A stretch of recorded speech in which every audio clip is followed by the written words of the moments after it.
اللہ نے فجر کی نماز کی فضیلت کو بیان کیا. آگے اللہ فرماتے ہیں وَمِنَ اللَّيْلِ، یہ تو 5 نمازیں ہو گئیں، یہ تو ساری امت پہ فرض ہیں، لیکن رات کے کچھ حصے میں فَتَہَجَّدْ بِهِ کا مطلب اس حصے میں آپ نے تہجد پڑھنی ہے، نافلۃ لک، اے محمد صلی اللہ علیہ وسلم، یہ آپ کے لیے اضافہ ہے. کیا مطلب؟ یا تو نبی صلی اللہ علیہ وسلم پہ 6 نمازیں فرض تھیں، یعنی 5 فرض کے علاوہ تہجد بھی فرض تھی، تو اس لیے قرآن نے کہہ دیا کہ امت پہ تو 5 فرض ہیں نافلۃ لک، لیکن یہ تہجد آپ کے لیے اضافی ہے، یعنی آپ پر 6 نمازیں فرض ہیں. ایک مطلب تو یہ بھی ہو سکتا ہے. اور جو علماء اس کے قائل ہیں کہ نہیں نبی پر تہجد فرض نہیں تھی، تو ان کے نزدیک اس آیت کی تفسیر یہ ہوگی کہ یہ آپ کے لیے ایک اضافہ ہے اللہ کے قرب حاصل کرنے کا، یعنی 5 نمازیں تو پڑھنی ہی پڑھنی ہے، لیکن آپ اللہ کے قرب کے لیے ایک اضافی چیز بھی آپ کو دی جا رہی ہے تاکہ آپ کے درجات اور زیادہ بلند ہو. تو ایسی صورت میں یہ صرف نبی کے ساتھ خاص نہیں ہے، کیونکہ خطاب نبی سے چل رہا ہے، اس لیے اللہ نے کہہ دیا آپ کے لیے اضافہ، ورنہ حقیقت میں پوری امت کے لیے یہ اضافہ ہے. آگے اللہ فرماتے ہیں عَسَىٰ أَن يَبْعَثَكَ رَبُّكَ، امید ہے کہ آپ کو آپ کا رب پہنچا دے مقام محمود تک. یہ مقام محمود کیا ہے؟ شفاعت کبریٰ، یعنی تمام پیغمبر نبی کے پاس آئیں گے کہ آپ سفارش سے آغاز کریں، یعنی سفارش کا آغاز آپ سے ہوگا، پھر آپ صلی اللہ علیہ وسلم سفارش کریں گے. تو یہ ایک سب سے اونچا مقام ہے جو اللہ قیامت کے دن رسول اللہ صلی اللہ علیہ وسلم کو دے گا، اور جس سے آپ کی تمام پیغمبروں پر فضیلت ثابت ہو جائے گی کہ جب تک آپ کی طرف سے شفاعت کی ابتدا نہیں ہوگی کوئی اور پیغمبر سفارش نہیں کریں گے. تو اللہ نبی صلی اللہ علیہ وسلم کو تسلیاں دے رہا ہے کہ یہ مشرکین کا جو آپ کے اوپر بے پناہ دباؤ ہے، جبر ہے، آپ اس میں تسلی رکھیے، آپ نماز قائم کریں اور تہجد کی پابندی کریں، اللہ نے آپ کو بہت بڑا آگے چل کے مقام دینا ہے. تو چونکہ نبی صلی اللہ علیہ وسلم بھی بشر تھے نا، مشرکین کے دباؤ کی وجہ سے آپ بھی ایک پریشانی میں آتے تھے، تو اس لیے اللہ آپ کو ثابت قدم رکھنے کے لیے آپ صلی اللہ علیہ وسلم کو یہ خوشخبریاں سنا رہا ہے کہ آپ نے اپنا اس عمل کو فوکس کرنا ہے، نماز اور تہجد کو، تاکہ آپ کا اللہ سے قرب رہے. اور اللہ آپ کو خوشخبری دے رہا ہے کہ امید ہے آپ کا رب آپ کو بہت بڑے مقام تک پہنچا دے. رہا مسئلہ مشرکین کی دھمکیوں کا کہ یہ پوری کوشش کر رہے ہیں کہ آپ کو مکہ سے نکال دیں، تو ہم نے تو بتا دیا کہ یہ خود بھی نہیں پنپ پائیں گے، لیکن آپ نے اللہ سے کیا دعا مانگنی ہے؟ وَقُلْ رَبِّ، کہہ دیجئے اے میرے رب، ادخلنی مدخل صدق، مجھے مکہ میں داخل کیجئے مرغوب داخلہ، اچھا داخلہ، اور مجھے مکہ سے نکالیے بھی اچھے طریقے سے، یعنی اچھا نکلنا ہو میرا، ایسا نکلنا جس کے نتائج اچھے ہوں. اس میں اشارہ ہے کہ آپ صلی اللہ علیہ وسلم کو مکہ سے نکالنے پر مجبور کیا جائے گا، اور ایک وقت آئے گا کہ آپ مکہ سے نکلیں گے. تو اللہ اپنے حبیب صلی اللہ علیہ وسلم کو پہلے سے دعا سکھا رہے ہیں کہ آپ اللہ سے دعا مانگے، اللہ جب میں نکلوں تو میرا داخلہ بھی اچھے طریقے سے ہو اور میرا نکلنا بھی اچھے طریقے سے ہو، یعنی پسندیدہ نکلنا ہو. سوال پیدا ہوتا ہے نکلنے کا عمل تو پہلے ہے اور مکہ میں داخلے کا عمل بعد میں، تو نکلنے کا تذکرہ پہلے ہونا چاہیے کہ اللہ مکہ سے مجھے اچھی طریقے سے نکال، اور مکہ میں مجھے داخل بھی اچھے طریقے سے کرنا، تو داخلے کا تذکرہ پہلے کیوں؟ تو اس میں بلاغت کا ایک نقطہ ہے کہ پیغمبر کا بنیادی مقصد وہ ہدف ہے جو پیغمبر دنیا میں لے کے آئے ہیں، تو اس کی آغاز تو مکہ سے کرنا ہے جس میں آپ کو بھیجا گیا، جو ابراہیم علیہ السلام کا شہر ہے، جہاں بیت اللہ ہے، اسلام کا مرکز تو اس جگہ سے بننا ہے. تو اس جگہ سے اگر نکالنا ہی مقصد ہے تو یہ جگہ تو رہ گئی نا پھر جو ابراہیم علیہ السلام کا مرکز اور ابراہیم علیہ السلام کی دعائیں تھیں. تو اس لیے اصل مقصد تو یہ کہ مکہ میں داخل میں اچھے طریقے سے ہوں، جو پیغمبر کا مقصد تھا دنیا میں آنے کا، مکہ فتح کر کے داخل ہوں، یہاں مجھے غلبہ ملے، اور یہاں میرا جب داخلہ ہو تو ایسا داخلہ جس کو میں پسند کروں. یہ جو ابھی میں مکہ میں کہیں سفر سے جا کے واپس آتا ہوں، یہ داخلہ وہ داخلہ نہیں ہے جو میں چاہتا ہوں.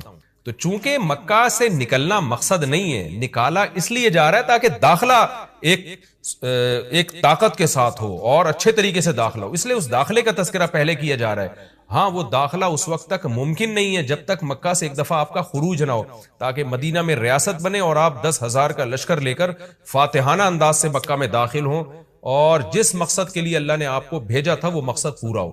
تو وہ مقصد نکلے بغیر پورا ہو نہیں سکتا، اس لیے نکلنے کا تذکرہ کر دیا، ورنہ اصل مقصد تو یہ ہے کہ اللہ میں مکہ سے نکلنا نہیں چاہتا، میں مکہ میں داخلہ چاہتا ہوں. داخلہ ایسا ہونا چاہیے مدخل صدق، سچا مرغوب داخلہ ہونا چاہیے. چنانچہ اللہ نے آپ کی دعا قبول کی، اور جب نبی مکہ میں داخل ہوئے نکلنے کے بعد تو کیسا بہترین آپ نے کا داخلہ ہوا کہ 10,000 کا لشکر لے کر آپ گئے اور مشرکین مکہ آپ سے معافی کی بھیک مانگ رہے تھے. تو یہ مکی آیتیں اس وقت تو ظلم کے پہاڑ توڑے جا رہے تھے، لیکن پیغمبر سے اس طرح کی دعائیں کروائی جا رہی تھیں. وَأَخْرِجْنِي مُخْرَجَ صِدْقٍ، اور اللہ مرغوب نکلنا ہو، یعنی جب میں نکلوں تو بھی میرا اچھا ٹھکانہ ہو. چنانچہ آپ کا نکلنا بھی بڑا اچھا ہوا کہ پورا مدینہ آپ کے استقبال میں کھڑا ہوا تھا. اور طلع البدر علینا من ثنیۃ الوداع، یہ جو ترانے ہیں یہ مدینہ کی بچیاں آپ کے استقبال میں پڑھ رہی تھی. تو آپ کا نکلنا بھی اچھا ہوا، یعنی مدینہ میں داخلہ جو مکہ سے نکل کے، اور پھر جو مکہ میں آنا وہ تو اس سے بھی زیادہ عزت اور شان کے ساتھ ہوا. وَاجْعَلْ لِي مِن لَّدُنْكَ سُلْطَانًا نَصِيرًا، اور اللہ تو بنا دے میرے لیے اپنے پاس سے زبردست طاقت جس میں میری مدد ہو، غلبہ دے دے مجھے مشرکین پر. یہ بھی مستقبل کی دعا ہے جو ان حالات میں نبی سے منگوائی جا رہی ہے، اور اللہ نے آپ کی ساری دعاؤں کو قبول کیا. سلطان نصیر بھی دے دیا آپ کو، غلبہ بھی دے دیا مکہ پہ، ایسا غلبہ جس میں اللہ کی مدد تھی، اور وہ کمزور غلبہ نہیں تھا. طاقتور غلبے کو سلطان کہا جاتا ہے. اور مدینہ میں جانا بھی آپ کا پسندیدہ ہوا، اور مکہ میں آنا بھی آپ کا پسندیدہ ہوا. اور اے نبی آپ یہ بھی کہہ دیجئے جاء الحق، حق آ چکا ہے، وزہق الباطل، اور باطل فنا ہو چکا ہے. حالانکہ جس وقت یہ دعا منگوائی جا رہی تھی باطل فنا نہیں ہوا تھا. لیکن ماضی سے جب کسی چیز کو تعبیر کیا جاتا ہے تو یہ بتانے کے لیے گویا یہ کام ہو چکا ہے، حالانکہ ہوا نہیں، ہوگا. لیکن نبی کی زبان سے نکلوایا جا رہا ہے کہ آپ مشرکین میں اعلان کر دیں کہ بس یہ کام ہو چکا ہے، حق آ گیا، باطل ختم. اور یعنی ہوگا تو فیوچر میں، لیکن گویا ابھی ہو چکا ہے. اتنا یقینی ہے کہ میں تمہیں اس کی پہلے سے خبر دے چکا ہوں کہ باطل اب پنپنے نہیں پائے گا، کیونکہ حق اب آ چکا ہے. ان الباطل کان زہوقا، اور باطل تو ہے ہی فنا ہونے والی چیز. جب حق آتا ہے تو باطل فنا ہو جاتا ہے. نبی صلی اللہ علیہ وسلم جب مکہ مکرمہ میں داخل ہوئے نا، تو آپ بتوں کو چھڑیوں سے گراتے تھے، چھڑی سے. مکہ میں داخل ہو کے 360 بت کو ایک ایک کر کے چھڑی مارتے تھے، اور وہ بت الٹے لڑکتے تھے. تو آپ اس موقع پر یہ آیت پڑھ رہے تھے کہ جاء الحق وزہق الباطل ان الباطل کان زہوقا. کیا کیفیات بنتی ہوں گی صحابہ کی اور پیغمبر کی اس وقت کہ جو خوشخبری ان کو 13 سال پہلے دی گئی تھی، کئی سال پہلے دی گئی تھی، اور یقینی دی گئی تھی کہ یہ ہو چکا، تو اللہ نے اپنی آنکھوں سے دکھا دیا کہ کیسے بتوں کو بیت اللہ سے نکالا جا رہا ہے، اور اللہ کے گھر کو کیسے شرک سے پاک کیا جا رہا ہے. وَنُنَزِّلُ مِنَ الْقُرْآنِ مَا هُوَ شِفَاءٌ وَرَحْمَةٌ لِّلْمُؤْمِنِينَ، اور قرآن کہہ رہے ہیں ہم قرآن نازل کرتے ہیں جس میں مومنین کے لیے شفا ہے. یعنی اے نبی آپ کی تسلی کے لیے اور بھی ہم بتائیں آپ کو کہ ہم یہ جو آیتیں نازل کر رہے ہیں نا، اس میں مومنین کو بھی شفا مل رہی ہے، ان کی اصلاح ہو رہی ہے شرک سے اور برے عقیدوں سے، اور مسلمانوں کے لیے یہ رحمت ہے، ان کو تسلیاں بھی مل رہی ہیں. وَلَا يَزِيدُ الظَّالِمِينَ إِلَّا خَسَارًا، اور ظالمین کے خسارے میں اضافہ ہو رہا ہے، کیونکہ ظالمین اس پر عمل نہیں کر رہے، حجت تمام ہو رہی ہے.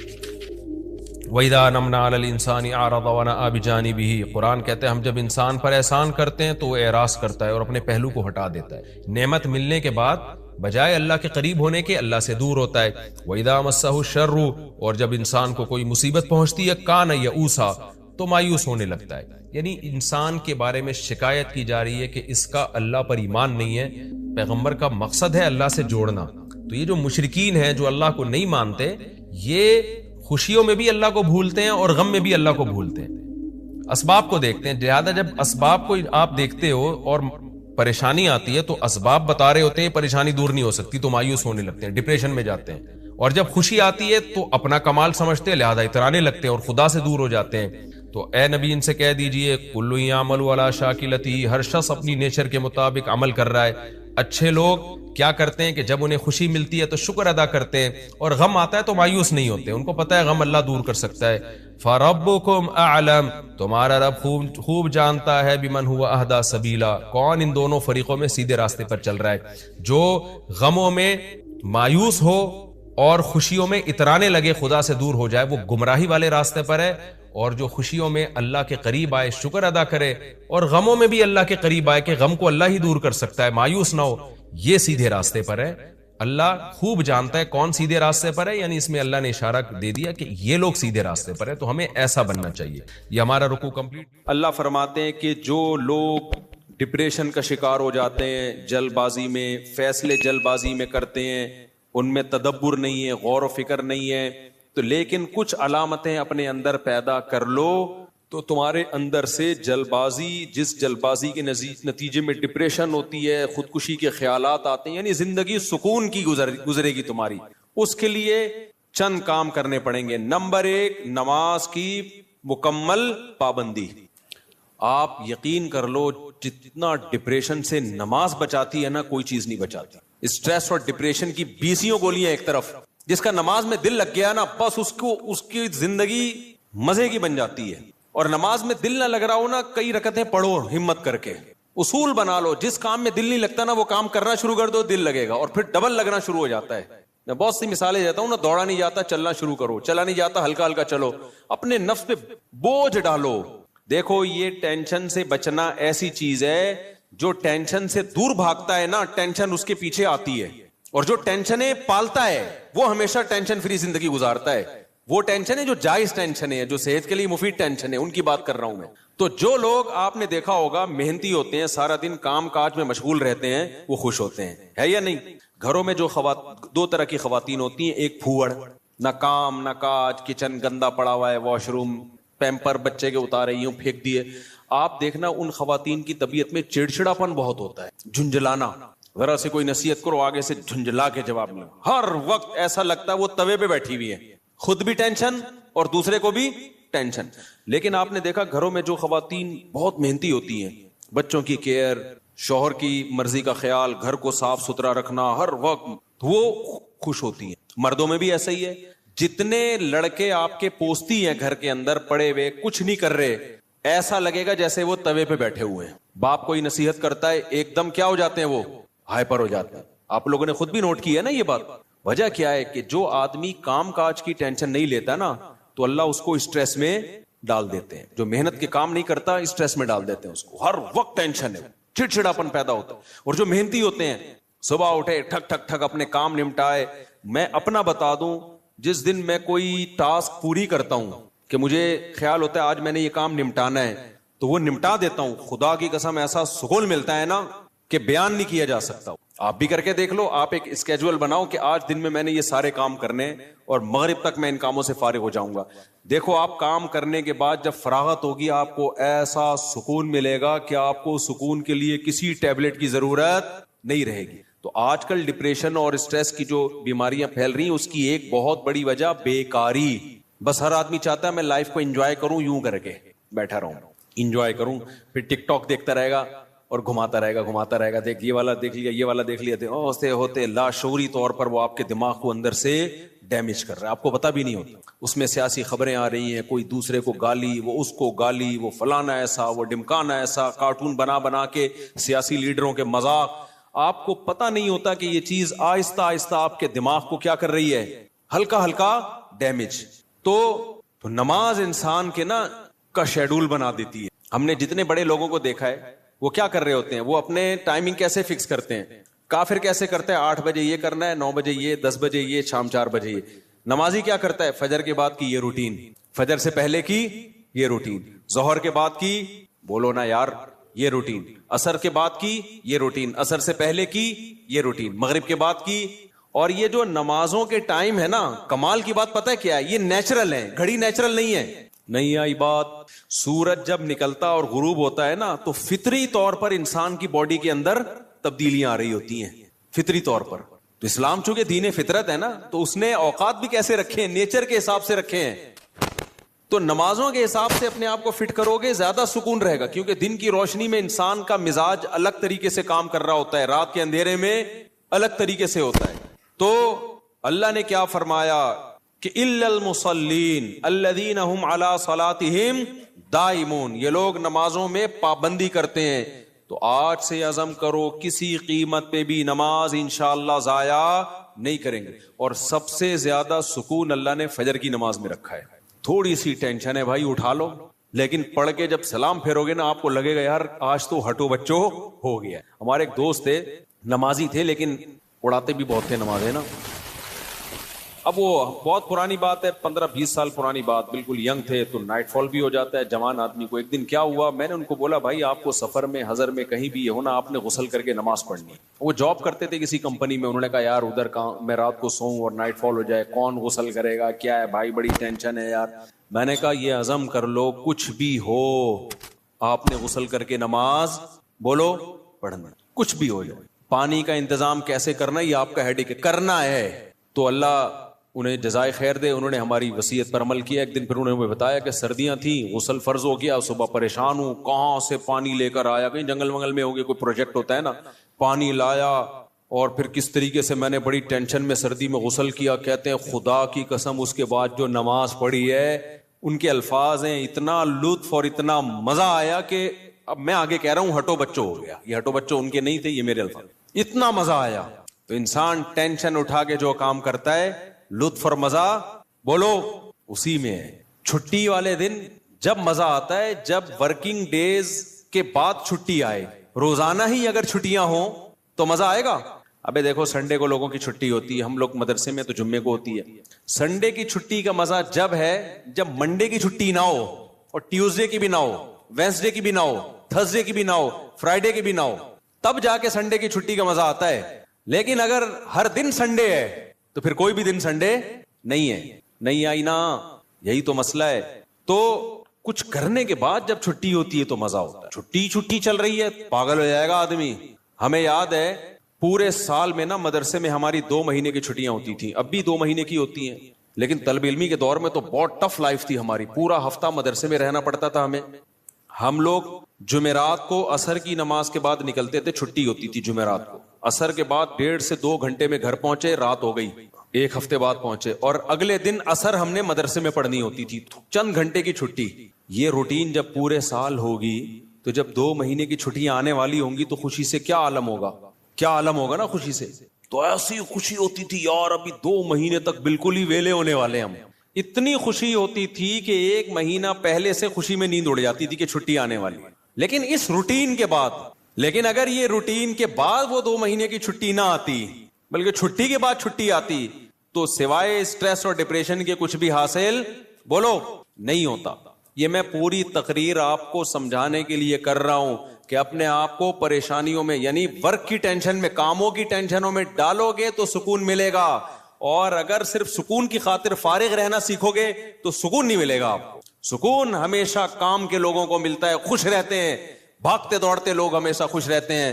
اور جو پڑے ہوئے ادھر گٹر کے ڈھکن پہ بیٹھ گئے, گپے مارنا شروع کر دی جیسے کراچی کے لونڈے لپاڑے کرتے ہیں, یہی ہو رہا ہے. بیٹھے تو اٹھ ہی نہیں رہے, نہ نماز کے ٹائم پہ اٹھ کے جا رہے ہیں, کچھ بھی نہیں, بیٹھے ہیں. آپ کیا کر رہے ہیں, پان سے ایک پیک نکال کے ادھر پھینکی, پھر اٹھ کے گھر گیا, وہاں تھوڑی سی ابا سے صلواتیں سنی, سو رہا ہے تو پھر ٹک ٹاک پہ لگ گیا, لگے پوری رات گزر گئی. پھر اپنی مرضی سے سو گیا, پھر اٹھ گیا, پھر جب سوتے سوتے تھک گیا تو اٹھ گیا. تھک گیا تو کیا ہو گیا, اڑ گیا. اب کیا کریں, وہی کریں جو کل کیا تھا, دوبارہ سے اسی ڈھکن پہ جا کے بیٹھو. ہو سکتا ہے 2-4 بے وقوف ابھی بھی وہیں بیٹھے ہوئے ہو, پھر دوبارہ ڈھکن پہ جا کے. گٹر کے ڈھکن تو جو چوری ہونے سے بچ گئے ہیں نا, وہ یہی والے ڈھکن ہیں جن پہ لوگ آ کے بیٹھتے ہیں, باقی تو سارے چوری ہو گئے. اب حضرت مفتی تقی عثمانی صاحب کی عمر ماشاءاللہ کافی ہو گئی ہے, لیکن صحت عمر کے لحاظ سے بہت اچھی, حالانکہ اتنی بزی اور اتنی ٹف لائف گزاری ہے انہوں نے. 8 گھنٹے مطالعہ کا معمول رہا ہے ایک دور میں, لیکن ہم جب بھی حضرت سے ملتے ہیں حضرت خوش طبع ہیں. تو حضرت بہت خوش مزاج ہیں, حالانکہ اتنا مصروف آدمی تو دیکھنے میں لگتا ہے خوش مزاج ہو ہی نہیں سکتا. جتنے میں نے دیکھے نا مصروف, میرے شیخ حضرت مفتی رشید احمد صاحب بہت بزی رہتے تھے. حضرت تو اتنے بزی تھے, حضرت فرماتے تھے کہ اپنی زندگی کا شیڈول ایسا بنانا چاہیے کہ ایک بوتل میں پانی بھرا ہوا ہے, بوتل میں کیا ہے, پانی بھرا ہوا, اور ڈھکن لگا دیا آپ نے. اب اس میں ایک قطرہ پانی جب جائے گا جب پرانا ایک قطرہ نکلے گا. بات سمجھ میں آ رہی ہے, ایک قطرے کی بھی جگہ نہیں ہے. ایک قطرہ جب اس میں جائے گا جب ایک قطرہ پہلے سے اس میں نکالا جائے گا. تو فرمایا اگر یہ قطرہ زیادہ قیمتی ہے تو پرانے قطرے کو نکالو, اس قطرے کو ڈالو. یہ قطرہ پرانے قطرے سے زیادہ قیمتی نہیں ہے تو اسی کو رہنے دو, لیکن ہوگا ریپلیس ہی ہوگا, نیا آئے گا پرانا نکلے گا. تو فرماتے تھے کہ اپنی زندگی, اپنے جو 24 گھنٹے کے اوقات کو اس طرح سے بوتل میں پانی کی طرح بھر دو کہ اب آپ کوئی اگر کام کرنا چاہتے ہو تو پرانا کوئی کام ڈسٹرب ہوگا تو پھر نیا کام ہوگا. نہیں آئی بات میرا خیال. جیسے ابھی جو روٹین چل رہی ہے نا پبلک کی, وہی کیا چل رہی ہے, کوئی بھی نیا کام کرنا چاہیں تو کر سکتے ہیں کیونکہ پرانا کوئی کام کوئی کر ہی نہیں رہے. 10 کام مزید شروع کر سکتے ہیں کیونکہ فارغ ہی فارغ ہیں. جبکہ ہمارے حضرت کا کیا تھا کہ حضرت نے اگر کوئی نیا کام کرنا ہے نا, کوئی بھی, جیسے کسی کتاب کا مطالعہ کرنا ہے تو پہلے سے جو کام ہو رہا ہے نا اس کا ناغہ کرنا پڑے گا. تو پھر اس میں کمپیئر کیا جائے گا کہ پرانا کام زیادہ قیمتی ہے یا نیا کام. یعنی کاموں کا حرج تو ہوگا کیونکہ 24 گھنٹے مصروف ہیں, تو کام کا حرج تو ہوگا, لہذا اب نئے کام کے لیے ٹائم نہیں ہے. نیا کام اس میں جب داخل ہوگا جب نیا پرانے سے بھی زیادہ امپورٹنٹ ہوگا. مثال کے طور پر 24 گھنٹے آپ کا ایک اسکیجول ہے, ایک شیڈول ہے. اب نیا کام کیا ہے, آپ کی بچی بیمار ہے, ایمرجنسی میں ہاسپٹل لے کے جانا ہے, لیکن آپ کا وہ مطالعے کا ٹائم ہے یا ورزش کا ٹائم ہے یا اور کوئی بزی یا اس جاب کا ٹائم ہے. تو اب آپ کیا کرو گے بھائی؟ نقصان تو ہوگا, آفس کا ناغا تو ہوگا, لیکن اب یہ کام ان تمام کاموں سے زیادہ اہم. بچی کی جان تو بچانی ہے نا, یا اپنی جان ہو یا بچی کی جان ہو. تو اس طرح سے ہونا چاہیے. آپ کہہ سکتے ہیں لو بھائی یہ تو زندگی کا مزہ ہی کرکرا ہو جائے گا, 24 گھنٹے اپنے آپ کو ایسا بزی بنا کے رکھو, یہ تو انسان نہیں, یہ تو گدھا ہو گیا نا. میں سمجھا پا رہا ہوں اپنی بات جو میں بیان کر رہا ہوں؟ مجھے لگ رہا ہے آپ کے چہروں سے ایسا لگ رہا ہے کہ شاید میں سمجھا نہیں پا رہا. بھائی آپ کہیں گے کہ ہمیں اپنے آپ کو خوش رہنے کے لیے, شریعت پہ چلنے کے لیے 24 گھنٹے ہمیں اپنے آپ کو کیا رکھنا ہے؟ بزی رکھنا ہے. تو یہ تو انسان نہیں, یہ کیا ہو گیا بھائی؟ گدھا. تو گٹر کا ڈھکن کہاں گیا اس میں؟ تو زندگی کا مزہ ہی کرکرے ہو گئے. تو دیکھو 24 گھنٹے بزی رکھنے کا مطلب یہ نہیں ہے کہ مطالعے میں, پڑھائی میں اور ہر وقت ایسے کاموں میں جس سے تھکاوٹ ہی ہو, بلکہ اس میں تفریح بھی, وہ بھی ضروری کاموں میں داخل ہے. دوستوں سے کبھی کبھار بیٹھ کے گپ شپ بھی ان ضروری کاموں میں, کیونکہ دماغ کو فریش رکھنے کے لیے ضروری ہے کہ کبھی کبھار گٹر کے ڈھکن پہ جا کے بیٹھا کرے, تھوڑا ابے تبے کے ماحول میں دوست احباب سے بات چیت کر لیا کرے, تھوڑا سا ریلیکس رہے گا اور سوسائٹی میں ان رہے گا. کیونکہ جو بالکل سوسائٹی سے کٹ کے بالکل ہی پپو بن جاتے ہیں نا, وہ دنیا میں کسی کام کے نہیں رہتے, وہ کسی کام کے نہیں رہتے دنیا میں. لیکن اس کا ایک ٹائم ہو. میں اپنے دوستوں میں ایسے لوگوں کو جانتا ہوں, ہمارے ساتھ گپ شپ تھی ان کی گپ شپ بھی ٹائم سے ہوتی تھی. اس وقت وہ ہم آج وہ بہت بڑے عہدوں پہ پہنچے ہوئے ہیں. بھی چند دن پہلے ایک کا فون بھی آیا, کیا آپ وہی طارق مسعود ہو جو ہمارے ساتھ کھیلا کرتے تھے, گپ شپ تھی؟ میں نے کہا ہاں. میں نے کہا آج کل کیا وہ بہت بڑا آفیسر بن چکا ہے, وہ نام نہیں بتاؤں گا میں, بہت بڑی فلم بن گیا بھائی وہ. لیکن اس کی روٹین کیا تھی مجھے یاد ہے. اس کی روٹین یہ تھی کہ بیٹھے ہیں نا دوست احباب تھڑے پر, ہی چل رہا ہے. ٹائم دیکھا یار 1 گھنٹہ ہو گیا بس, یا آدھا گھنٹہ ہو گیا, کہتے میرا اسٹڈی ٹائم شروع ہو گیا. اتنے نیک بچے کراچی میں پائے نہیں جاتے, لیکن وہ تھا. یہ بات کر رہا ہوں جب ہم 16-17 سال کے تھے, اس وقت گپے مار رہے ہیں. ایسے بھی نہیں ہے کہ گپ شپ ہی نہ ہو دوستوں کے ساتھ, یہ بھی نہیں ہے. اور یہ بھی نہیں ہے کہ بیٹھے ہیں تو بیٹھے ہی ہیں, نا نا نا نا. اس نے ٹائم ایک بنایا ہوا تھا, گھر کا ماحول ایسا تھا نا. تو اب آ کے بیٹھے, ابھی گپ شپ شروع کر دیا, اور بھائی ہاں ہو ہی باتیں, کرکٹ ہم ساتھ کھیلا کرتے تھے, کرکٹ کی باتیں چل رہی ہیں, گپ شپ ہو رہی ہے. یار میرا اسٹڈی ٹائم شروع ہو رہا ہے, میں جا رہا ہوں. ہم کہتے تھے یار عجیب انسان ہے بھائی, اتنا نیک آدمی. تو یہ ہے کہ یہ نہیں کہ آپ نے دوستوں کی محفلیں بالکل چھوڑ دی, گپ شپ بالکل چھوڑ دی, کھیل کود بالکل چھوڑ دیا, لیکن اس کو بھی اپنے شیڈول کا حصہ بنانا ہے. اس کو بھی جتنا ٹائم بنتا ہے اتنا دینا ہے. اب ہو یہ رہا ہے کہ کوئی پلاننگ نہیں ہے, کوئی روٹین نہیں ہے, تو ہم اپنی زندگی اپنی مرضی سے نہیں چلا رہے, ہمیں کوئی اور چلا رہا ہے. اور پتہ ہے کون ہے؟ اس کو پیار سے شیطان کہا جاتا ہے. ہمیں کون چلا رہا ہے؟ شیطان بتاتا ہے اب اڑ جا, کیونکہ سو کے اب تو تھک گیا ہے. تو ہم کہتے ہیں چلو بھائی اب اڑ جاتے ہیں. شیطان بتاتا ہے کہ دوبارہ سو جا. اتوار کو لوگ کیا کرتے ہیں چھٹی والے دن؟ 12 بجے سو کے اٹھیں گے, اس کے بعد حلوہ پوری, وہ نہیں رش ہوتا, اتنا بھاری بھرکم ناشتہ کریں گے کہ آدھے گھنٹے بعد دوبارہ سے غنودگی شروع. لہذا دوبارہ شیطان کیا کہتا ہے؟ اب دوبارہ کیا بنتا ہے؟ سونا بنتا ہے. دوبارہ سو گئے, تو سارا دن سوئے, ساری رات سوئے. تو میرے بھائی خوش رہنا چاہتے ہو نا, تو اپنی روٹین بناؤ اور روٹین کو اپنے تابع رکھو, نہ یہ کہ آپ شیطان کے تابع بن جاؤ. بار بار میں ایک مثال دیتا ہوں, گھوڑے کی لگام اگر آپ کے ہاتھ میں ہوگی تو گھوڑا آپ کی مرضی سے سفر کرے گا. ابھی ہو یہ رہا ہے کہ ہم نے اپنی لگام گھوڑے کے ہاتھ میں پکڑا دی ہے, گھوڑا ہمیں بتاتا ہے کہ تو نے کدھر جانا ہے.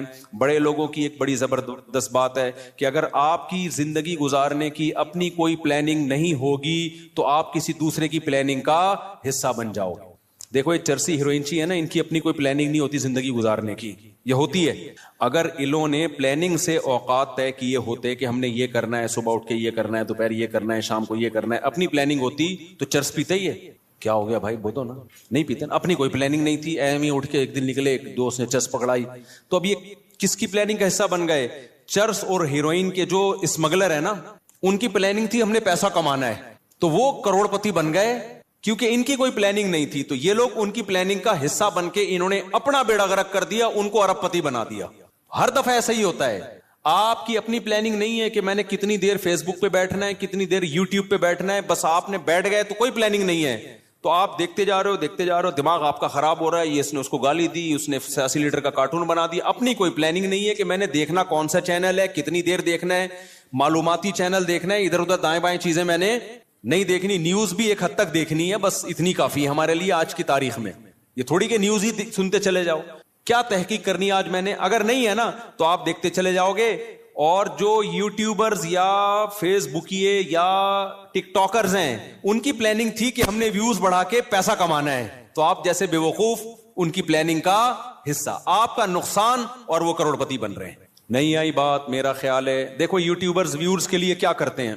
فلانے مولوی نے, مفتی طارق مسعود نے آج انجینئر کے پرخچے اڑا دیے, حالانکہ میں نے کہیں نہیں ایسے اڑائے ہوتے. وہ ایک دم وہ لگائے گا نا ایک وہ تھم نیل پہ, ابے تمہیں کیا کرنا ہے پرخچے اڑائے کہ نہیں اڑائے.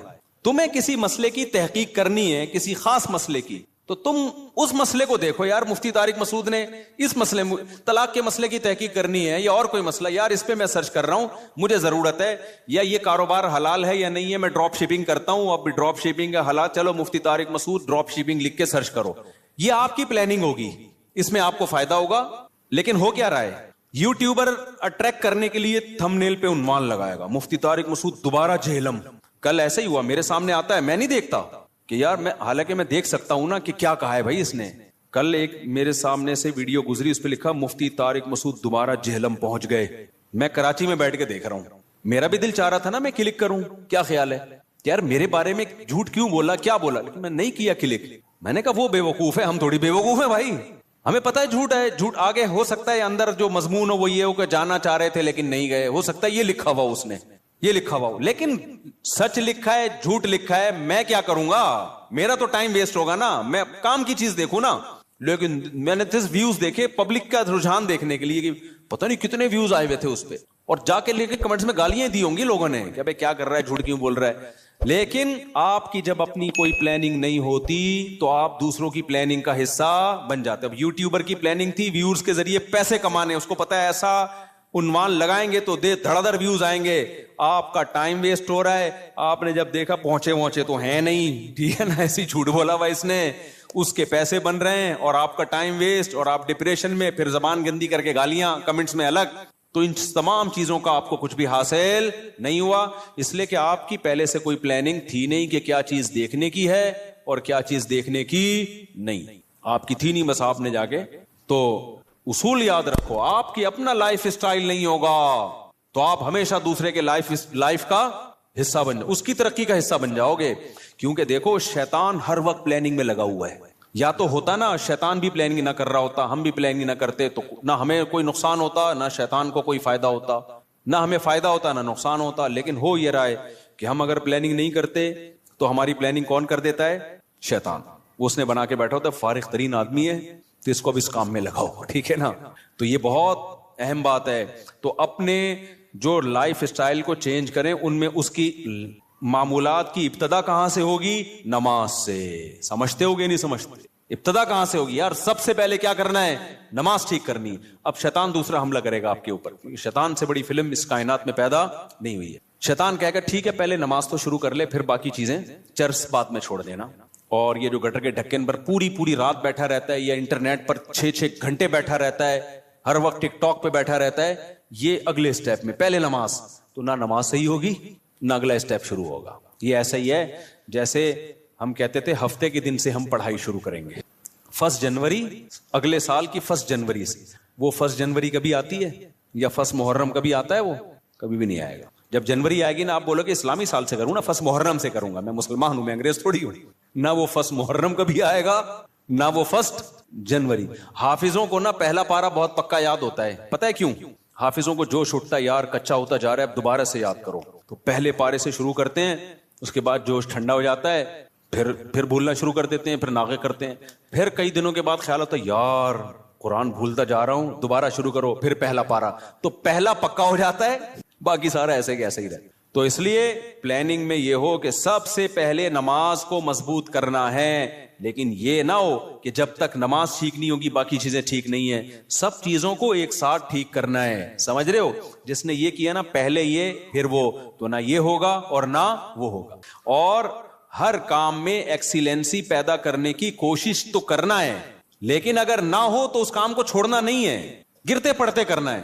آپ نے نیت کر لی, جیسے نمازی بننا چاہتے ہو نا تو نیت کرنی پڑے گی میں 40 دن تکبیر اولیٰ سے نماز پڑھوں گا, ایک نماز بھی میں 40 دن تک تکبیر اولیٰ سے نہیں چھوڑوں گا. یہ ہے ایکسیلنسی. لیکن اب کیا ہوگا, 2-4 دن کے بعد تھوڑا جوش ہلکا ہوا, ایک دن تکبیر تحریمہ کا ناغہ ہو گیا, تکبیر اولیٰ کا ناغہ ہو گیا, یہ نماز کا ناغہ ہو گیا. شیطان کہے گا تیرے بس کا نہیں ہے, اب نہیں ہو سکتا. شیطان سے بولو میں نے ریکارڈ تو بنانا ہی نہیں ہے بھائی, ہو گیا نا دوبارہ سے شروع کر دوں میں, کیا خیال ہے؟ کیونکہ یہ انسان کے ساتھ ہوتا ہے, بہت مشکل ہے بھائی بالکل ایک دم سے ایکوریٹ ہو جانا. گرتے پڑتے ہی لوگ اللہ کی طرف جاتے ہیں. اگر سارے ایک دم سیدھے چلنا شروع ہو جاتے تو یہ حدیث پھر کیوں ہوتی کہ نبی صلی اللہ علیہ وسلم نے فرمایا, اللہ تعالیٰ فرماتے ہیں من تقرب الی شبرا تقربت الیہ باعا, جو ایک بالش میری طرف چل کے آتا ہے میں ایک ہاتھ اس کی طرف چل کے جاتا ہوں, اور جو میری طرف چل کے آتا ہے اتیتہ ہرولا, میں اس کی طرف دوڑ کے جاتا ہوں. یہ حدیث ہے ہی یہ سمجھانے کے لیے کہ آپ پہل تو کرو, آنا تو شروع ہو, گرتے پڑتے ہی آؤ. کچھ آپ کرو گے, کچھ کون کرے گا؟ کچھ اللہ کرے گا. تو کیا کرنا ہے بھائی, اپنے شیڈول کو, اپنے اسکیجول کو تبدیل کرنے کے لیے سب سے پہلے ابتدا کہاں سے کرنی ہے؟ نماز سے. بھائی اب زندگی میں نماز کبھی بھی نہیں چھوٹے گی. اب نماز میں اپنے آپ کو پابند کرنے کے لیے چند چیزیں ہیں. سب سے پہلا کام کیا کرنا ہے, ایک دم سے قضاء عمری شروع نہ کرو, زیادہ بوجھ ہو جائے گا. قضاء عمری تو پڑھنا لازم ہے, لیکن پہلے تھوڑا سا اپنے آپ کو ادا نمازوں کا عادی بنا لو. 40 دن تو بناؤ نا کم از کم عادی, پھر اس کے بعد قضاء عمری شروع کرو. ایک دم سے زیادہ بوجھ آ گیا تو نہ ادھر کے رہو گے نہ ادھر کے رہو گے. ایک دم سے نا ایک دم امام مہدی بننے کی کوشش کرتے ہیں لوگ, ایسے ایک دم صوفی بنے گا, جا رہا ہے, قضاء عمری بھی چل رہی ہے ساتھ ساتھ, آج لگتا ہے کہ بس یہ کہاں پہنچ گیا ہے. وہ بخار ہوتا ہے, چند دنوں میں وہ کافور ہو جاتا ہے, اڑ جاتا ہے. تو نماز کا عادی بنانے کے لیے کرنا کیا ہے, اپنے اوپر کوئی جرمانہ رکھنا ہے, سزا رکھنی.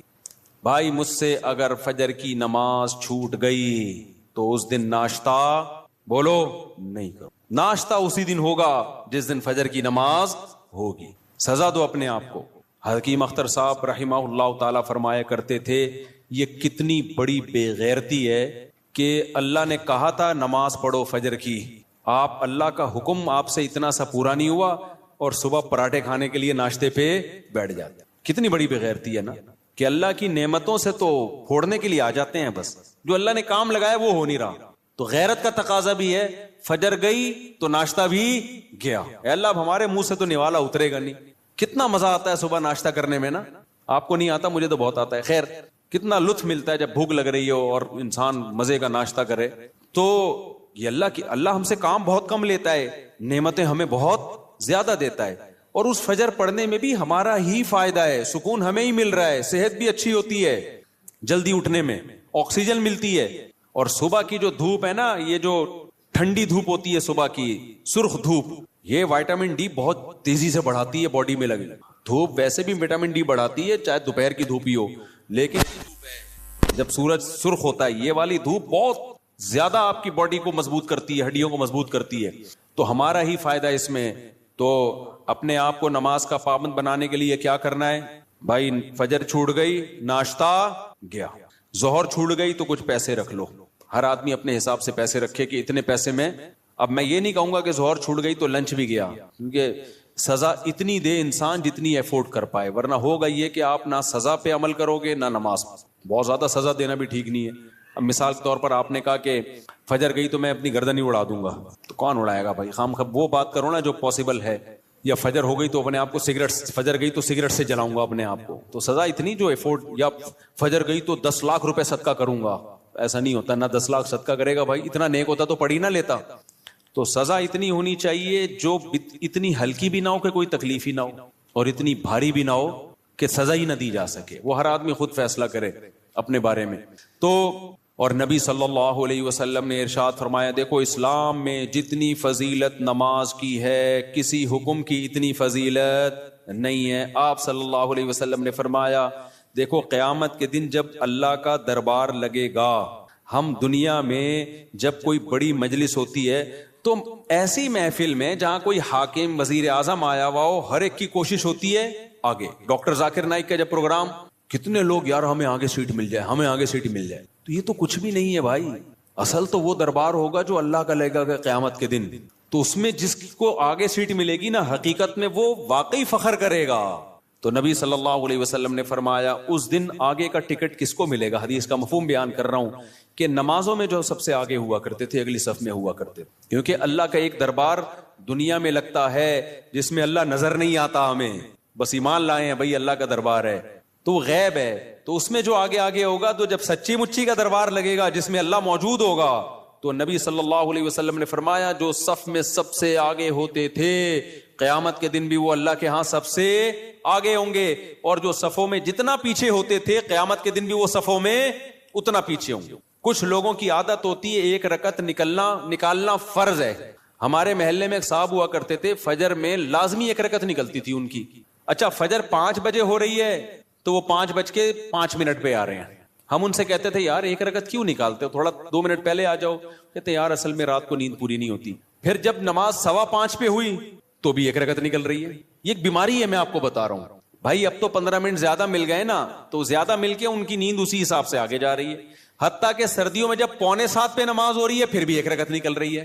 تو یہ جو آزار ہوتے ہیں نا کہ یوں ہو رہا ہے بھائی, جس نے پڑھنی ہوتی ہے وہ آ جاتا ہے, نہیں پڑھنی ہوتی, جس کی ایک رکعت نکلنی ہے وہ ایک ہی نکلتی رہے گی قیامت تک. جس کی 2 رکعت نکلنی ہے, التحیات والے بھی ہوتے ہیں, التحیات میں آ رہے ہوتے ہیں, وہ ہمیشہ آپ دیکھنا التحیات میں ہی ہوں گے.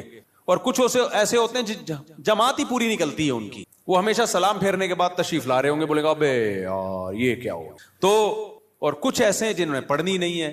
تو جب میں اور آپ کوشش کریں گے نماز کی پابندی کی, تو بھائی تکبیر اولا کی پابندی کے ساتھ صفے اول میں, کیونکہ نبی کی جو بشارتیں آپ صلی اللہ علیہ وسلم نے صف اول کے لیے دی ہیں وہ دوسری صف کے لیے اور آخری صف کے لیے نہیں ہے. آپ صلی اللہ علیہ وسلم نے فرمایا لوگوں کو اگر پتا چل جائے کہ صف اول میں کتنا ثواب ملتا ہے تو اتنی لڑائیاں ہوں کہ قرآن اندازی کی نوبت آئے. پورا محلہ وہ جو اجر ملے گا نا قیامت کے دن, جو پروٹوکول ملے گا اللہ کے دربار میں, وہ لوگ اپنی آنکھوں سے دیکھ لینا, وہ قیامت کا منظر اللہ دکھا دیں کہ صف اول والے آج کہاں ہیں. تو نبی نے فرمایا محلے والوں میں جھگڑا ہوگا, ہر آدمی کہے گا تیرے باپ کی سیٹ ہے جو آگے پہلے سے بیٹھا ہوا ہے, صحیح ہے نا, ہر آدمی جھگڑا کرے گا, ابے تیرے باپ کی جگہ ہے جو میں بیٹھوں گا یہاں پہ, وہ کہے گا میں بیٹھوں گا. اتنی لڑائیاں ہوں گی کہ فیصلہ کس سے کیا جائے گا, قرعہ ڈالا جائے گا. آج تم کہ ہمیں اپنی آنکھوں سے دیکھ نہیں رہے, لہذا ایسے پوستیوں کی طرح رڑتے آتے ہیں, وہ بالکل پیچھے بیٹھے, آگے جگہ بھی ہوتی ہے تو کوشش کرتے ہیں پیچھے ہی کھڑے رہیں, کیونکہ تاکہ نکلنے میں آسانی ہو, سلام امام پھیرے اور فوراً بھاگ سکیں ہم. تو وجہ اس کی ہے کہ بھائی اللہ فرماتے ہیں فلا تعلم نفس ما اخفی لهم من قرۃ اعین, کسی نفس کو خبر نہیں ہے ہم نے اپنے نیک بندوں کے لیے آنکھوں کی ٹھنڈک کا کیسا سامان چھپا کے رکھا ہے. تو جو نیک بندوں کے لیے آنکھوں کی ٹھنڈک کا اللہ نے سامان چھپایا ہے, اللہ وہ اگر دکھا دے تو میرے بھائی پھر ہمیں ان تقریروں کی ضرورت نہیں رہے گی. ہم میں سے ہر شخص کوشش کرے گا نماز میں پہلے سے آئے. اچھا جن کو پہلے آنے کی عادت ہوتی ہے نا, ان کو پھر سکون ہی نہیں ملتا بعد میں آنے سے. ہم اپنی مسجد میں دیکھ رہا ہوں, مجھے یہاں 18 سال ہو گئے, 18 سال ہو گئے مجھے یہاں پہ, تو میں 18 سال سے جن کو دیکھ رہا ہوں نا 10 منٹ پہلے آتے ہیں وہ نماز میں, آج بھی وہ نماز میں 10 منٹ پہلے آتے ہیں. حالانکہ وہ بوڑھے ہو گئے, ہارٹ کے مسائل, شوگر کے مسائل, 20 بیماریاں بے ساکھیوں سے آ رہے ہوں گے, لیکن آئیں گے 10 منٹ پہلے ہی. کیوں؟ وہ کہتے ہیں یار یہ کیسی نماز ہے, سکون تو جب ہی ملتا ہے پہلے سے آگے بیٹھو, سنتیں آرام سے پڑھو. ایسے بھی یہاں بزرگ تھے جو گھٹنے جواب دے گئے, لیکن آ رہے ہیں 15, انتقال ہو گیا ان کا, اللہ مغفرت فرمائے. پھر جب میں ان کی عیادت کے لیے گھر گیا تو کہتے ہیں بھائی مفتی صاحب بس اتنی دعا کرو کہ جو مسجد کی جماعت ہے نا وہ نہ, کیونکہ ساری زندگی ہم نے صف اول میں نماز پڑھی ہے, اب کوئی غم نہیں ہے سوائے اس کے کہ مسجد کی جماعت چھوٹ گئی ہم سے, مسجد کی ہم سے جماعت چھوٹ گئی. تو یہ نشہ ہے میرے بھائی, سمجھ رہے ہو, صف اول میں نماز پڑھنے کا کیا ہے, یہ نشہ ہے, جس کو لگ جائے وہ بڑھاپے میں بھی نہیں چھوٹتا. ہمارے حضرت مفتی رشید احمد صاحب بھی بہت زیادہ تکبیر اولیٰ کے پابند تھے, آخری عمر میں ان کے بھی کو بھی ظاہر ایک ایج ہوتی ہے. تو جب وہ نیچے آتے تھے نا نماز پڑھنے کے لیے اتنا خوش ہوتے تھے, کہتے تھے یہ اللہ کا اتنا بڑا فضل ہے کہ نماز نہیں چھوٹ رہی مجھ سے. تو جن کو نشہ ہو جائے ان سے پھر یہ صف اول نہیں چھوٹتی. تو ایسا نشہ پیدا کر دو اپنے اندر. نشہ کب ہوتا ہے؟ جب عادت پڑ جائے نا, لت پڑ جائے, تو صف اول کی عادت ڈال دو. رمضان میں ہم دیکھتے ہیں جن کو تراوی میں صف اول میں تراوی پڑھنے کی عادت ہے نا، 15 منٹ پہلے آئیں گے، اپنا رومال ومال بچھایا بیٹھ گئے وہاں. کیوں؟ کہتے ہیں یار مزہ ہی نہیں ہے پیچھے کھڑے ہو کے نماز پڑھنے کا. اور یہ لوگ زیادہ سکون سے نماز پڑھ لیتے ہیں. اور جو کنفیوز ہوتے ہیں آج پڑھنی ہے کہ نہیں پڑھنی، تو وہ آئے گا، پہلے بیٹھے گا، پیچھے وضو میں بیٹھا رہے گا، نلکا کھول کے ہاتھ صاف کرتا رہے گا ایسے، پھر کوئی باتیں کرے گا، پھر پیچھے ٹیک لگا کے بیٹھ جائے گا، چلو 2-4 رکعتیں نکل جائیں کیا ہیں، پھر 1 آدھ رکعت میں رکوع میں جب امام جائے گا تو شامل ہو جائے گا. تو اس سے آپ کا دل ہی نہیں لگے گا نماز میں. تو کام وہی اچھا ہوتا ہے جو پابندی کے ساتھ اور مکمل فوکس بنا کے کیا جائے. نبی صلی اللہ علیہ وسلم نے ہر چیز میں احسان کا حکم دیا ہے. پتہ ہے آپ کو احسان پتہ ہے کسے کہتے ہیں؟ ایکسیلنسی. جو کام کرو خاندانی طریقے سے کرو. ہم جو بھی کام کرتے ہیں پتہ ہی نہیں چل رہا ہوتا کہ کرنا چاہتا بھی ہے کہ نہیں چاہتا. وہ شادی والی بات ہے، نہیں کرو بھائی دوسری شادی، کرنا ہے تو پھر کرو خاندانی طریقے سے. پھر ایسی کی تیسی. کل بھی ایک کیس آیا نا، اصل میں کیس ہی یہی آ رہے ہیں آج کل. کیا کریں، کیس آیا کہ وہ شادی کر لی ہے، اب اس پہ دباؤ ڈال رہے ہیں، طلاق دے دو طلاق دے دو، اور وہ لڑکی والے اس کے سر پہ دوسری کو دے دو. تو میں نے کہا کرنا ہی نہیں تھا جب دم نہیں تھا، جب کر لیا تو بولا جاؤ تمہاری ایسی. اب میں نے کہا اگر ڈر گیا نا، کنفیوز ہو گیا یار دوسری کو چھوڑوں نہیں چھوڑوں، میں نے کہا اس سے ڈپریشن میں جائے گا. کام تو کر لیا، اب بول بھائی میرے ٹکڑے کر دو، مجھے بم سے اڑا دو. میں نے کہا اس میں سکون ملے گا. میں نے کہا دیکھو میں تمہیں سمجھا رہا ہوں، سکون مل رہا ہے نا؟ کہتے ہیں ہاں مل رہا ہے. میں نے کہا اس سے مطلب یہ سکون اسی میں ہے. ہو گیا ایسی کی تیسی. ہم لوگ بولیں گے 2 نمبر ہے، بولے ہم 2 نمبر ہیں. لوگ بولیں گے برا آدمی، بولے ہم ہیں. ہم کب کام ہے، بہت نیک آدمی. تو جو بھی کام ایکسیلنسی کے ساتھ ہوتا ہے. صحابہ کرام جب نماز پڑھا کرتے تھے کتنے خشوع و خضوع سے پڑھا کرتے تھے، تبھی نمازوں میں ان کو مزہ آتا تھا. ہم نماز پڑھ رہے ہوتے ہیں، مسجد کی طرف آ رہے ہوتے ہیں ایسے جیسے قبر سے مردے کو اکھاڑا جا رہا ہے، بستر سے ایسے اٹھتے ہیں، مسجد میں ایسے آتے ہیں جیسے پولیس جیل کی طرف لے کے جا رہی ہے. پھر وہاں بیٹھے ہوتے ہیں بار بار، کبھی یوں کر کے دیکھ رہے ہیں، کبھی پیچھے مڑ مڑ کے امام کو دیکھ رہے ہیں کہ آ کیوں نہیں رہا. بھائی تمیز سے منہ نیچے کرے بیٹھ جاؤ. 30 سیکنڈ لیٹ ہو جائے گی نا نماز زیادہ سے زیادہ. پھر سلام کے بعد فوراً ایک دم نا ایسے جیسے توے پہ بٹھایا ہوا ہے، ہلنا شروع ہو جائے گا کہ اٹھوں کیسے میں یہاں سے. سکون سے. نبی صلی اللہ علیہ وسلم نے فرمایا جتنی دیر انسان نماز کے انتظار میں ہوتا ہے اللہ کی ہاں اتنی دیر نماز ہی کی حالت میں ہوتا ہے. وہ اس کو نماز کا ثواب ملتا رہتا ہے، اس کو نماز کا ثواب ملتا رہتا ہے. اور جتنی دور سے چل کے آئے گا، آپ صلی اللہ علیہ وسلم نے فرمایا ہر قدم پہ اللہ ایک نیکی دیں گے اور ایک گناہ اس کا معاف کریں گے. تو کتنے فضائل ہیں میرے بھائی نماز پڑھنے کے. نبی صلی اللہ علیہ وسلم نے فرمایا، کیا پیاری حدیث ہے یار، اس سے تو بڑا مزہ آتا ہے. نبی نے فرمایا کہ میری امت قیامت کے دن اپنی چہروں کی سفیدی سے پہچانی جائے گی، کیونکہ اتنا وضو کیا ہوگا نا اس نے زندگی میں. اب جو 15 سال کی عمر سے نماز پڑھ رہا ہے، 15 دفعہ روزانہ دن میں منہ دھوتا ہے کہ نہیں دھوتا؟ اور یہ وہ منہ کا واش کرنا نہیں ہے جو گورے واش کرتے ہیں، یہ عبادت کے طور پہ منہ کا دھونا ہے. یہ جو ہم چہرہ دھوتے ہیں دن میں 15 دفعہ، بازو دھوتے ہیں دن میں 15 دفعہ، پاؤں دھوتے ہیں دن میں 15 دفعہ، 3 دفعہ دھویا جاتا ہے نا.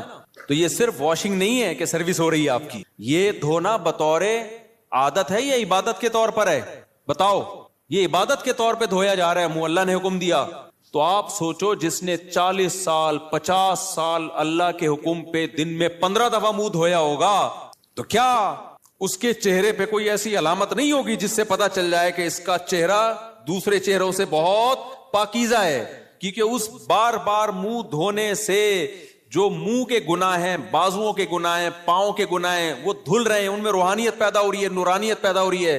یہ نورانیت دنیا کی آنکھوں سے نظر نہیں آتی، لیکن یہ نورانیت قیامت کے دن اللہ ایسی آنکھیں دے دیں گے جس سے لوگوں کو یہ نورانیت نظر آنا شروع ہو جائے گی. غرم محجلین. آپ نے فرمایا کہ اتنا واضح ہوں گے نا اہل اسلام قیامت کے دن جو نمازی تھے، اتنے واضح ہوں گے نا ان کے چہرے، فرمایا جیسے سارے سیاہ گھوڑے ہوں اور ان میں ایک سفید پیشانی والا گھوڑا ہو اور اس کے سفید پاؤں ہو. گھوڑوں میں یہ بڑی خوبصورتی سمجھی جاتی تھی کہ مکمل سیاہ ہو لیکن پیشانی کیا ہو؟ سفید، اور پاؤں کیا ہو؟ سفید. صرف پاؤں میں سفیدی کے نشانے سے گھوڑے میں بڑا حسن پیدا ہوتا ہے. تو آپ نے فرمایا کہ سارے سیاہ گھوڑوں میں اگر سفید پیشانی والا گھوڑا ہوگا تو فوراً الگ پہچان ہوگی کہ نہیں ہوگی؟ ہے بھائی ایک گھوڑے ہیں، اب آپ کا گھوڑا ان گھوڑوں میں مکس ہو گیا سب کے کلر، تو آپ جا کے غور سے دیکھو گے، لیکن آپ کا گھوڑا سفید پیشانی والا تھا، باقی سارے کالے، فوراً پہچان جاؤ گے بھائی یہ کس کا گھوڑا ہے؟ یہ میرا. تو نبی نے فرمایا میں اپنے امتیوں کو پہچاننے میں کوئی کنفیوژن نہیں ہوگی، کیونکہ وضو کی کثرت کی وجہ سے سب کے چہرے نورانی ہوں گے, سفید ہوں گے, سب کے بازو کیا ہوں گے, نورانی اور سفید. جتنا ایریا وضو میں کور ہوتا ہے نا سارا سفید ہوگا. سفید کا مطلب نور نکل رہا ہوگا اس سے, نورانی چہرے ہوں گے. تو یہ ہلکی چیز نہیں ہے بھائی نماز کا قائم کرنا. شاعر اسلام میں سے دیکھو, ہر مذہب کا کوئی خاص نشان ہوتا ہے جس سے پتہ چل جاتا ہے یہ آدمی اس مذہب سے بلونگ کرتا ہے. ہوتا ہے کہ نہیں ہوتا؟ ہندو عورتوں کے یہاں کیا ہوتی ہے, بولو, ٹیکا بندیا ہوتی ہے نا. تو جس عورت کی ہوتی ہے ہمیں فوراً پتہ چل جاتا ہے یہ کیا ہے بھائی. منہ سے بولنے پر گورنمنٹ نے پابندی لگائی ہے تو ٹھیک ہے بھائی. جس خاتون کے یہاں ٹیکا ہوتا ہے 99% چانس ہوتا ہے کہ یہ کیا ہے, ہندو ہے, ہندوؤں کا کلچر ہے. یہاں سلیب لٹکا ہوا ہے تو فوراً پتہ چل جاتا ہے بھائی یہ کیا ہے, یہ عیسائی ہے. خاص علامات ہوتی ہیں ان کی. اور اسی طرح یہودیوں کی ایک خاص کیپ ہوتی ہے, اتنی سی کیپ یہاں رکھی ہوئی ہوتی ہے. ماشاءاللہ داڑیاں تو ایک اچھا کام کرتے ہیں, بڑی داڑھی رکھتے ہیں, چھوٹی سی یہاں کیپ ہوگی, خاص ڈریس ہوتا ہے ان کا. پہلے تو ہمیں یہودی کہیں نظر ہی نہیں آئے تھے کراچی میں. اب دنیا میں ٹریولنگ ہوتی ہے تو بہت سارے, میں تو بعض دفعہ دم کروانے جانے لگا تھا, میں نے کچھ لگ رہا ہے بخاری کے کوئی استاذ بیٹھے ہوئے. اتنے داڑھی کی وجہ سے ویسے چہرہ تو نورانی ہو ہی جاتا ہے, اتنی بڑی بڑی داڑھی. امریکہ میں اور کینیڈا میں تو جاپان میں بھی میں نے دیکھے. تو میں سمجھا کہ کوئی بخاری پڑھانے والے مدرسے کے استاذ ہیں. میں نے کہا جا کے دم کراتا ہوں. انہوں نے کہا رکھ کے چماڑ لگے گا, دم نہیں کرا بھائی, یہ یہودی. تو ہانگ کانگ میں دیکھے ہم نے اتنی بڑی بڑی داڑھیوں والے یہودی. تو اس لیے میں غامدی صاحب سے کہتا ہوں کہ یہودیوں سے عبرت حاصل کرو. یہودیوں کا مذہب اتنا پرانا, پھر بھی داڑھی کا انکار نہیں کیا اب تک انہوں نے. اتنے لبرل, اتنے سیکولر ہو گئے کیونکہ تورات میں داڑھی لکھی ہوئی ہے. موسیٰ علیہ السلام کی تعلیمات میں تھا داڑھی بڑھاؤ. تو کتنا کچھ یہودیوں نے اپنے دین کو چینج کر لیا, داڑھی اپنے مذہب سے نہیں نکال سکے. اور ہمارے مسلمان اسکالر, جبکہ ہمارے پاس نبی کی بخاری مسلم کی صحیح حدیثیں, آف اللحا, داڑیاں بڑھاؤ, خود نبی کی داڑھی, اور حکم دیا جا رہا ہے رکھو نہیں بڑھاؤ. تبھی کم از کم ایک مٹھی واجب ہے, اس لیے کہ بڑھانے کا حکم ہے. اگر ایک مٹھی سے بھی کم ہوگی تو بڑی بھی تھوڑی ہوگی. پھر وہ اہل حدیث تو اس کی ظاہر پر عمل کرتے ہیں کہ بھائی بڑھاؤ. اچھا, اس میں لوگ اہل حدیثوں کا مذاق اڑاتے ہیں, اتنی بڑی بڑی داڑیاں. میں کہتا ہوں مذاق مت اڑاؤ. وجہ اس کی ہے کہ بہرحال وہ کس کا سہارا لے رہے ہیں, حدیث کا سہارا لے رہے ہیں. آف اللحا, کیونکہ کسی صحیح حدیث میں ہمیں داڑھی چھوٹی کرنے کا حکم نہیں ملتا. تو اس لیے اب کسی کا مذاق اڑانا اس بیس پہ کہ وہ بڑی داڑیاں رکھ رہے ہیں اور یہ غلط ہے بھائی. وہ اس میں سہارا کس کا لے رہے ہیں, نبی کی حدیث کا. آف اللحا, چھوڑ دو اپنے حال پہ. ہم عبداللہ بن عمر کے قول سے استدلال کرتے ہیں, ان کے عمل سے, کہ وہ ایک مٹھی سے زیادہ کاٹ دیا کرتے تھے اور صحابہ نے کسی پر ان پر اعتراض نہیں کیا. تو یہ گنجائش ہے. تو لیکن نص تو ہے نا بہرحال ان کے پاس, تو اس میں مذاق نہیں بنتا کہ آپ مذاق اڑانا شروع کر دیں یا کسی کی نیت پہ شک کرنا شروع کر دیں. بہرحال اسلام میں حکم داڑھی کاٹنے کا نہیں ہے, کس کا ہے, بڑھانے کا. تو حامدی صاحب نے کیا انکار کر دیا کہ ایکچولی کلچر تھا. بھائی کلچر تھا تو نبی آرڈر کیوں دے رہے ہیں؟ نبی ان کا کلچر تو عربوں کا کھجور کھانا بھی تھا, تو آپ نے کھجور کھانے کے آرڈر دیے ہیں کہ عربوں کا کلچر تھا لنگی پہننے کا, آپ نے کہیں لنگی کا آرڈر دیا ہمیں؟ عربوں کا کلچر تھا گدھے کی سواری کا, تو آپ نے آرڈر دیا ہمیں گدھے کی سواری کرو.